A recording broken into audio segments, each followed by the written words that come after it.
പേജാറ walkie talkie സ്ഫോടനങ്ങൾക്ക് പിന്നാലെ തെക്കൻ ലബനനിൽ Israel വ്യോമാക്രമണം തുടരുന്നു. 100-ലേറെ റോക്കറ്റ് ലോഞ്ചറുകൾ തകർത്തെന്ന് ഇസ്രായേൽ അവകാശപ്പെട്ടു. മുജീബ് റഹ്മാൻ ന്യൂസ് ഡെസ്കിൽ നിന്ന് വിവരങ്ങൾ നൽകും.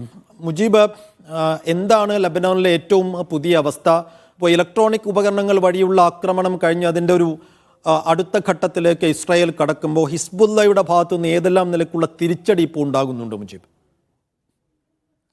സൈഫുദ്ദീൻ, നേരത്തെ തന്നെ ഇസ്രയേൽ അതിർത്തിയിൽ, അതായത് വടക്കൻ ലബനാന്റെ ഭാഗങ്ങളിൽ വലിയ തരത്തിലുള്ള സംഘർഷങ്ങൾ ഹിസ്ബുല്ലയും ഇസ്രായേൽ സൈനികരും തമ്മിൽ നടന്നുകൊണ്ടിരുന്നതാണ്. പക്ഷേ ഇപ്പോൾ തെക്കൻ ലബനാനിലേക്ക് കൂടി അവരുടെ ആക്രമണം വ്യാപിപ്പിച്ചിരിക്കുന്നു എന്നുള്ളതാണ് ഇപ്പോൾ മനസ്സിലാക്കാൻ സാധിക്കുന്നത്. ഏറ്റവും പുതിയ സംഭവവികാസങ്ങൾ നമുക്കറിയാവുന്നതുപോലെ തന്നെ ഹിസ്ബുല്ല നേതാക്കളും പ്രവർത്തകരും ഉപയോഗിച്ചിരുന്ന പേജർ ഡിവൈസുകൾ ഒരേ സമയം പൊട്ടിത്തെറിക്കുന്നതിലൂടെ വലിയ തരത്തിലുള്ള ഒരു വ്യത്യസ്തമായ ആക്രമണം ഉണ്ടാവുകയും അതിൽ 12 പേർ ആദ്യം കൊല്ലപ്പെടുകയും ചെയ്തു. പിന്നീട് അതിനുശേഷം വോക്കി ടോക്കികൾ ഉൾപ്പെടെയുള്ള ഈ കമ്മ്യൂണിക്കേഷൻ ഡിവൈസുകൾ പൊട്ടിത്തെറിച്ച് 25 ആളുകൾ കൊല്ലപ്പെടുന്ന സാഹചര്യമുണ്ടായി. ഇതിനുശേഷമാണ് ഇന്നലെ രാത്രിയോടുകൂടി തെക്കൻ ലബനാനിന് നേരെ വ്യോമാക്രമണം നടത്താൻ ഇസ്രായേൽ തയ്യാറായത്. ഈ ഇസ്രായേൽ വ്യോമാക്രമണം 2 ഫൈറ്റർ ജെറ്റുകൾ തെക്കൻ ലബനാനിന് മുകളിൽ പറക്കുകയും അവിടെ ബോംബ് വർഷിക്കുകയും ചെയ്തു. ഇതിൽ തുടങ്ങിയ ആക്രമണം ഇപ്പോഴും തുടർന്നുകൊണ്ടിരിക്കുന്നു എന്നാണ് നമ്മൾ മനസ്സിലാക്കേണ്ടത്. തെക്കൻ ലബനാനിലെ ചില ഹിസ്ബുല്ല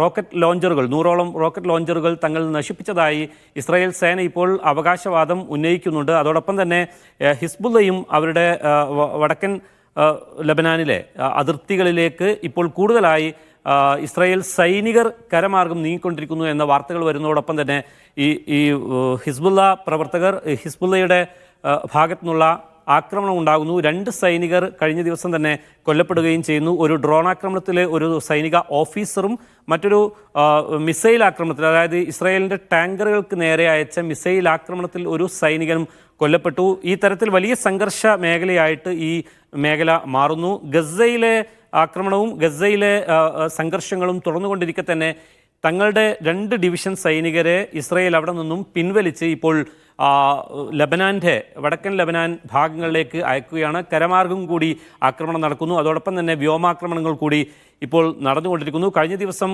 ഹിസ്ബുല്ല നേതാവ് ഹസൻ നസ്രുള്ള ഈ കഴിഞ്ഞ ആക്രമണത്തിൽ കൊല്ലപ്പെട്ടവരുടെ അനുശോചനം അറിയിച്ചുകൊണ്ടും തങ്ങളുടെ തുടർ നീക്കങ്ങളെക്കുറിച്ച് വ്യക്തമാക്കിക്കൊണ്ടും ഒരു പ്രഭാഷണം നിർവഹിച്ചുകൊണ്ടിരിക്കുകയാണ്. ഇസ്രായേലിൻ്റെ ആദ്യ വ്യോമാക്രമണം തെക്കൻ ലബനാനുമേൽ ഉണ്ടാവുന്നത് എന്നത് ശ്രദ്ധേയമാണ്. അതിനുശേഷം ഇരു കൂട്ടരും തങ്ങൾ ഈ തരത്തിലുള്ളൊരു പോരാട്ടത്തിലേക്ക് തന്നെ പോവുകയാണ് എന്ന സൂചനകൾ നൽകി കഴിയുകയും ചെയ്തിട്ടുണ്ട്. ഇസ്രായേൽ നേരത്തെ തന്നെ തങ്ങളുടെ യുദ്ധമുഖം ഇനി ലബനാനിലേക്ക് തിരിയുന്നു എന്ന തരത്തിൽ ഇസ്രായേലിൻ്റെ പ്രതിരോധ മന്ത്രി യോവ് ഗാലന്റ് അത്തരത്തിലുള്ളൊരു പ്രസ്താവന നടത്തിയിരുന്നു. അതോടൊപ്പം തന്നെ സൈനിക നീക്കം ആരംഭിക്കുകയും ചെയ്തിരുന്നു. ഏതായിരുന്നാലും ലബനാൻ കൂടി സംഘർഷഭൂമിയായി മാറുകയാണ്. ഈ ഗസ ആക്രമണം അത് കൂടുതൽ വ്യാപിപ്പിക്കാനുള്ളൊരു ശ്രമമാണ് ഇസ്രായേൽ ഇപ്പോൾ നടത്തിക്കൊണ്ടിരിക്കുന്നത് എന്നാണ് നമുക്ക് മനസ്സിലാക്കാൻ സാധിക്കുന്നത്. കഴിഞ്ഞ ദിവസം തെക്കൻ ലബനാനിൽ ആരംഭിച്ച വ്യോമാക്രമണത്തിൻ്റെ അല്ലെങ്കിൽ ബോംബാക്രമണത്തിൻ്റെ തുടർച്ചയെന്നോണം ഇപ്പോൾ കൂടുതൽ മിസൈലുകൾ അയച്ചുകൊണ്ട് ഹിസ്ബുല്ല കേന്ദ്രങ്ങൾ കൂടുതലായി തങ്ങൾ തകർത്തു എന്നാണ് ഇസ്രായേൽ അവകാശപ്പെടുന്നത്. ശരി, പശ്ചിമേഷ്യൻ യുദ്ധം പുതിയ തലങ്ങളിലേക്ക് വഴിമാറുമ്പോൾ പുതിയ യുദ്ധ കേന്ദ്രമായി ലബനൻ മാറുന്നു. ഇസ്രായേൽ കഴിഞ്ഞ ദിവസവും വലിയ വ്യോമാക്രമണമാണ്, ഇലക്ട്രോണിക് ഉപകരണങ്ങൾ വഴിയുള്ള ആക്രമണത്തിന് പിന്നാലെ വലിയ വ്യോമാക്രമണങ്ങൾ കൂടി ഇസ്രായേൽ ലബനിൽ നടത്തുമ്പോൾ നിരവധി ആളപായം അവിടെ ഉണ്ടായതായുള്ള വിവരങ്ങൾ കൂടിയാണ് പുറത്തു വരുന്നത്. മുജീബ് റഹ്മാനാണ് വിശദാംശങ്ങൾ നൽകിയത്.